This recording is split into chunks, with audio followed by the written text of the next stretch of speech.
नमस्कार. हितगुजमध्ये आपले मनापासून स्वागत आहे. आज आपण आधुनिक भारताचे थोर विचारवंत आणि समाजसुधारक असणारे स्वामी विवेकानंद, ज्यांनी आपल्या शिकवणीतून हिंदू धर्माचा प्रचार प्रसार पाश्चात्य जगात केला, असे स्वामी विवेकानंद यांचा जन्म, बालपण, शिक्षण तसेच त्यांनी दिलेली शिकवण, त्यांचे कार्य याविषयी माहिती जाणून घेणार आहोत. स्वामी विवेकानंद हे एक भारतीय आध्यात्मिक गुरु, तत्त्वज्ञ आणि समाजसुधारक होते. ते रामकृष्ण परमहंस यांचे शिष्य होते आणि त्यांनी हिंदू धर्माचा प्रसार आणि प्रचार पाश्चात्य जगात केला. आता आपण पाहूया त्यांचा जन्म आणि बालपण. स्वामी विवेकानंद यांचा जन्म 12 जानेवारी 1863 रोजी कोलकाता येथे झाला. त्यांचे मूळ नाव नरेंद्रनाथ दत्त होते. त्यांचे वडील विश्वनाथ दत्त हे एक वकील होते आणि आई भुवनेश्वरी देवी एक धार्मिक महिला होत्या.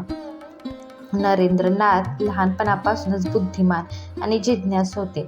त्यांना साहित्य, संगीत आणि धर्म यात विशेष रस होता. आता आपण पाहूया त्यांचे शिक्षण. 1869 मध्ये नरेंद्रनाथ दत्त यांनी प्रेसिडेन्सी कॉलेज, कोलकाता येथे प्रवेश घेतला, जे त्या काळातील भारतातील एक सर्वोत्तम महाविद्यालय होते. 1881 मध्ये नरेंद्रनाथ यांनी कोलकाता विद्यापीठातून BA ची पदवी प्राप्त केली. त्यानंतर त्यांनी कायद्याचे शिक्षण घेण्यास सुरुवात केली, परंतु त्यांचे मन कायद्याकडे नव्हते. त्यांना तत्त्वज्ञान आणि आध्यात्मिकतेकडे अधिक आकर्षण होते. ते इंग्रजी, इतिहास, तत्त्वज्ञान आणि नैतिक विज्ञान या विषयांत तेजस्वी होते. प्राचीन ग्रीक तत्त्वज्ञानापासून आधुनिक पाश्चात्य विचारवंत व्हॉल्टेअर आणि मिल यांच्यापर्यंत विविध विचारवंतांच्या शिकवणीवर त्यांनी प्रभुत्व मिळवले. विवेकानंदांनी त्यांच्या अध्ययनात विविध विषयांवर लक्ष केंद्रित केले, विशेषतः पाश्चात्य तत्त्वज्ञान. त्यांनी प्लेटो, कांट आणि हेगल यासारख्या तत्त्वज्ञांच्या विचारांचा सखोल अभ्यास केला. युरोपीय इतिहास. त्यांनी युरोपाच्या इतिहासावर सखोल अभ्यास केला, ज्यामुळे त्यांना पाश्चात्य संस्कृती आणि विचारसरणी समजून घेण्यास मदत झाली. इंग्रजी साहित्य. त्यांनी शेक्सपियर, मिल्टन आणि टेनिसन यासारख्या इंग्रजी साहित्यिकांच्या लेखनाचा अभ्यास केला. भारतीय साहित्य. त्यांनी भारतीय साहित्य, विशेषतः संस्कृत आणि बंगाली साहित्याचा सखोल अभ्यास केला. 1881 मध्ये नरेंद्रनाथ यांना रामकृष्ण परमहंस यांचे दर्शन झाले. रामकृष्ण हे एक महान संत आणि योगी होते. विवेकानंदांच्या उच्च शिक्षणाने त्यांना ज्ञानाची भक्कम पाया प्रदान केली, परंतु त्यांनी त्यांच्या आध्यात्मिक विकासावरही लक्ष केंद्रित केले. त्यांनी रामकृष्ण परमहंस यांच्या शिकवणीवरून प्रेरणा घेतली, ज्यांनी त्यांना वेदांत आणि योग यासारख्या भारतीय आध्यात्मिक परंपरांची ओळख करून दिली. या आध्यात्मिक अनुभवामुळे त्यांनी ज्ञानाची अधिक गहन समज विकसित केली आणि त्यांना आयुष्यात सत्य आणि अंतिम अस्तित्वाचा शोध करण्यासाठी प्रेरणा दिली. विवेकानंदांच्या उच्च शिक्षणाने त्यांना एक तीक्ष्ण बुद्धिमत्ता आणि विविध विषयांचे ज्ञान विकसित करण्यास मदत केली. त्यांच्या अध्ययनामुळे त्यांना पाश्चात्य आणि भारतीय संस्कृतीच्या विचारसरणीमधील दुवा साधण्याची क्षमता मिळाली, ज्यामुळे ते आंतरधर्मीय सलोखा आणि समज यांचे प्रवक्ते बनले. त्यांच्या ज्ञानाच्या व्यापक पायामुळे त्यांना हिंदू धर्माचे पुनरुज्जीवन करण्यासाठी आणि जगाला त्यांच्या आध्यात्मिक शिकवणी सांगण्यासाठी एक प्रभावी व्यासपीठ मिळाला. विवेकानंद यांनी अनेक ग्रंथही लिहिले, ज्यात ज्ञानयोग, कर्मयोग, भक्तियोग आणि राजयोग यांचा समावेश होता. त्यांनी अनेक आश्रमांची स्थापना केली, ज्यात प्रामुख्याने रामकृष्ण मिशनचा समावेश होतो. आता पाहूया त्यांचा संन्यास. 1884 मध्ये नरेंद्रनाथ यांनी संन्यास घेतला आणि स्वामी विवेकानंद हे नाव धारण केले. त्यांनी रामकृष्ण परमहंसांच्या शिकवणीचा प्रसार करण्यास सुरुवात केली. स्वामी विवेकानंद यांचे अमेरिका आणि युरोपमधील प्रवास. विवेकानंद यांनी हिंदू धर्माच्या पुनरुज्जीवनासाठी आणि आंतरधर्मीय सलोखा वाढवण्यासाठी काम केले. त्यांनी पाश्चात्य जगाला वेदांत आणि योगाच्या भारतीय दर्शनांची शिकवण व पद्धतीचा परिचय करून दिला. विवेकानंद यांनी 1893 शिकागो येथील जागतिक धर्म महासभेत भाग घेतला. या परिषदेत त्यांनी वेदांत या हिंदू तत्त्वज्ञानाचे वर्णन केले आणि हिंदू धर्माच्या सर्वसमावेशक तत्त्वांचा प्रचार केला.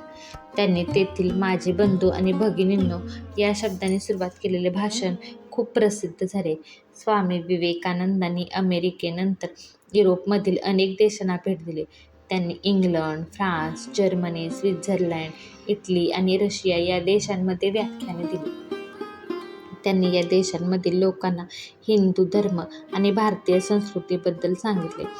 स्वामी विवेकानंदांच्या अमेरिका आणि युरोपमधील प्रवासाचे महत्त्व. त्यांनी हिंदू धर्माला जागतिक स्तरावर प्रसिद्धी मिळवून दिली.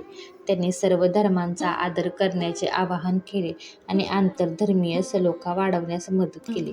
त्यांनी जगभरातील लोकांना हिंदू धर्म आणि भारतीय संस्कृतीबद्दल जाणून घेण्यास प्रेरित केले. आता आपण पाहूया स्वामी विवेकानंद यांचे योगदान. स्वामी विवेकानंदांच्या योगदानाचा भारताच्या आध्यात्मिक, सामाजिक आणि राजकीय जीवनावर दूरगामी परिणाम झाला. त्यांचे योगदान आपण सारांशितपणे पाहूया. हिंदू धर्माचे पुनरुज्जीवन. विवेकानंदांनी हिंदू धर्माच्या मूलभूत तत्त्वांचा प्रचार केला आणि त्याला एक आधुनिक रूप दिले. त्यांनी हिंदू धर्माला एक आंतरधर्मीय राष्ट्रीय धर्म म्हणून प्रस्थापित करण्याचे प्रयत्न केले. आंतरधर्मीय सलोखा.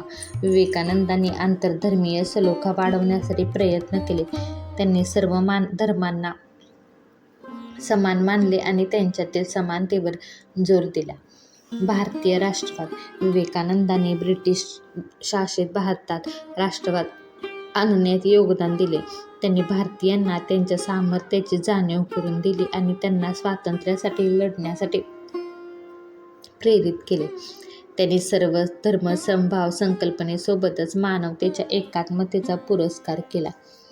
विवेकानंद यांच्या शिकवणींनी अनेक तरुणांना प्रेरित केले आणि त्यांना सामाजिक आणि धार्मिक सुधारणांसाठी कार्य करण्यास प्रवृत्त केले. ते भारतातील सर्वात आदरणीय संतांपैकी एक मानले जातात. स्वामी विवेकानंद यांचे विचार आणि शिकवणी आजही प्रेरणादायी आहेत. त्यांनी भारतीय समाजात सुधारणा घडवून आणण्यासाठी मोलाचे योगदान दिले आहे. आता आपण पाहूया स्वामी विवेकानंद यांचे काही प्रसिद्ध विचार. सर्व धर्म समभाव हाच मानवतेचा उद्देश आहे. मानवाचे हितच सर्वोच्च हित आहे.